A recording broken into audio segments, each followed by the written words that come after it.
Plymouth Rock, Plymouth Rock, laying it on up. We're down crack. Why? You can get all the film and the footage. All the carnage in Los Angeles, but you can show me no footage of any damage in Iraq. And when you show me it's surgical fight. Now, 1 year later, it comes out that these so-called surgical fights were mixed in.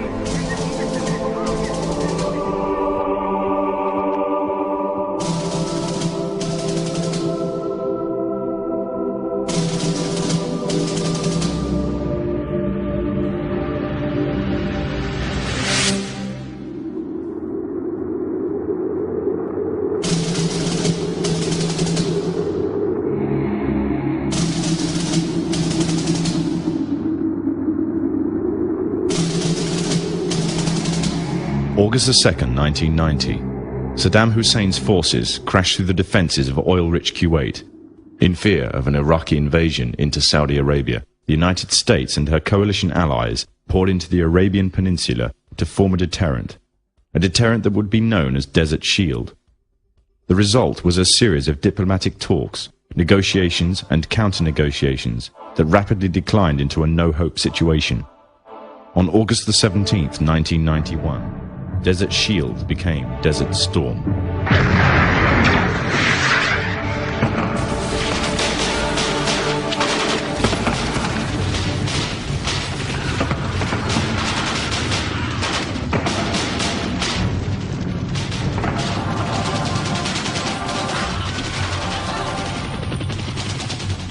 The conflict was witnessed by millions through the eye of CNN and the BBC, showing propaganda of the systematic eradication of Saddam's forces by a coalition far superior in technological, political, and economic power.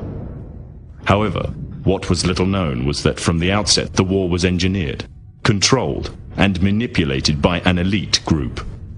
A group which had created the illusion of a man with power, at the head of a million-strong army, on the verge of going nuclear. A man who had gained control over 1/5 of the world's oil overnight. However, in reality, he was merely a pawn, in amongst many pawns, just a puppet in a grand master plan, with the Gulf War as a well-orchestrated stepping stone. The orchestrators of the war were by no means strangers to controlling major world events. In fact, they have done so for centuries. From the shadows, they have engineered every major war, revolution, and recession. They control everything you read, everything you hear, and everything you see. They have managed to indoctrinate an entire populace to their way of thinking, and have infiltrated key positions in places of authority. And it is from the shadows that they have created a new political order, a new economic order, and more sinister, a new religious order.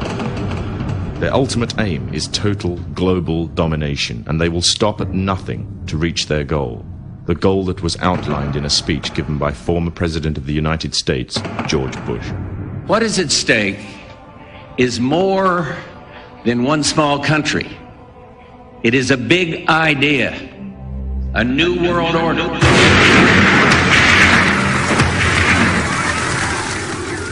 However, the origins of this global plan were not created in the offices of the White House. In reality, their roots lay in another war. This time, the year is 1095, and the place, Clermont, France.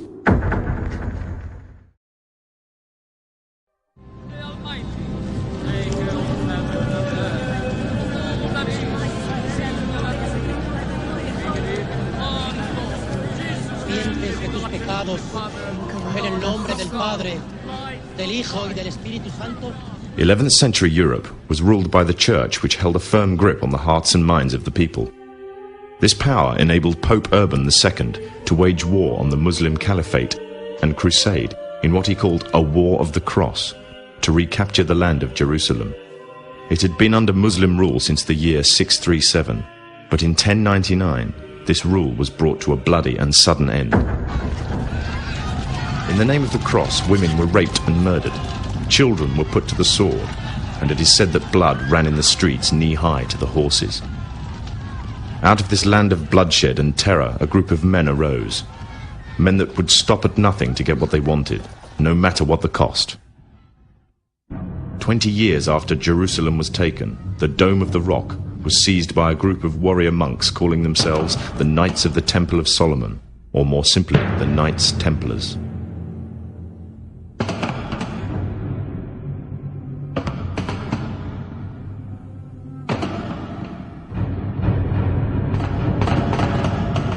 In Jerusalem, the Templars began to deviate further and further away from the practices of Christianity. They learnt the secret arts of the Kabbalah, an ancient form of Jewish magic, along with its dark rites and rituals. The Jews had learnt the arts from the pagans of ancient Egypt during the times of enslavement to the Pharaoh, and developed them into Babylon at the time of Nebuchadnezzar. In 1307, King Philippe of France arrested them for charges of denial of Christ, homosexuality, and idol worship, as well as magic. In 1314, Pope Clement V declared all Templars as heretics to Christianity, ordering all their properties to be seized. Their leader, Jacques de Molay, was captured and burnt to the stake. The Templars were cornered, and just when it seemed they were finished forever, a glimmer of hope arose from a seemingly certain end. They were to find a safe haven as well as an ally. But not in France. In fact, in a country in a desperate struggle for independence against the English, the country of Scotland.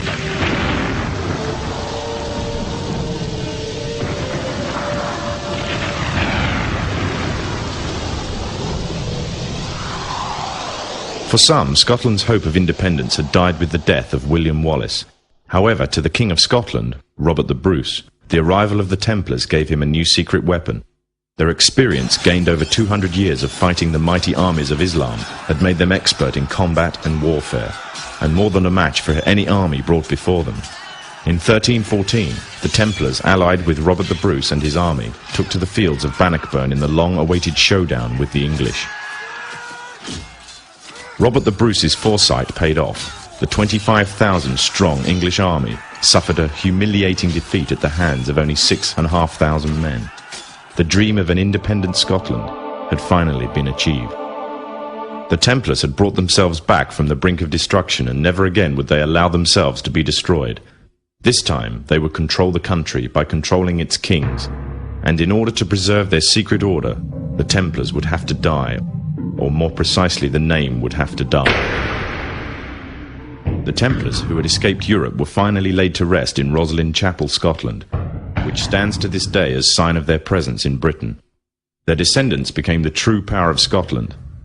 In 1603, the death of Queen Elizabeth I left England without an heir to the throne. By virtue of descent, King James V of Scotland became King of England. In doing so, Scotland and England joined to form a new kingdom, and the power that the Templars held over Scotland spread to give them a firm grip on the whole of Great Britain. For over 100 years, the Templars concealed their activities, fading into the background until they were little known and little remembered. However, they did not cease to keep a firm grip on Britain. All the time they were planning, regrouping, and infiltrating positions of power in all corners of the kingdom. In 1717, the Templars made their reappearance in Europe. They had grown in both number and strength, and were now ready to coin a new identity, free from their reputation of the past, and given credibility by none other than the monarchy and aristocracy of England. And the name they chose for themselves was a name that would be known by many, but understood by a few. This new name, the Freemasons. The new identity and the grandeur of its members afforded the Masons with respect and dignity. The first royal member of the Freemasons was Frederick, Prince of Wales. The latest members include Prince Philip, the Duke of Edinburgh, and consort to the current Queen of England, Elizabeth II, who herself is a grand patron to the Masons. However, behind closed doors, the Freemasons were free to indulge in the secret rites and rituals handed down to them by their ancestors, and these became the basis of their levels of membership, called degrees. The Freemasons were not content with power in Britain alone. Their ambitions were far greater. In the years to come, the world would witness Europe and America being plagued by wars and revolutions, each more devastating than the other. However, these would not be as commonly believed, the spontaneous effects of a downtrodden people, but in fact schemes created by the exclusive few, driven by hunger for absolute power. All this would take place from the very country from which they had fled centuries earlier, and would become the base for their global domination.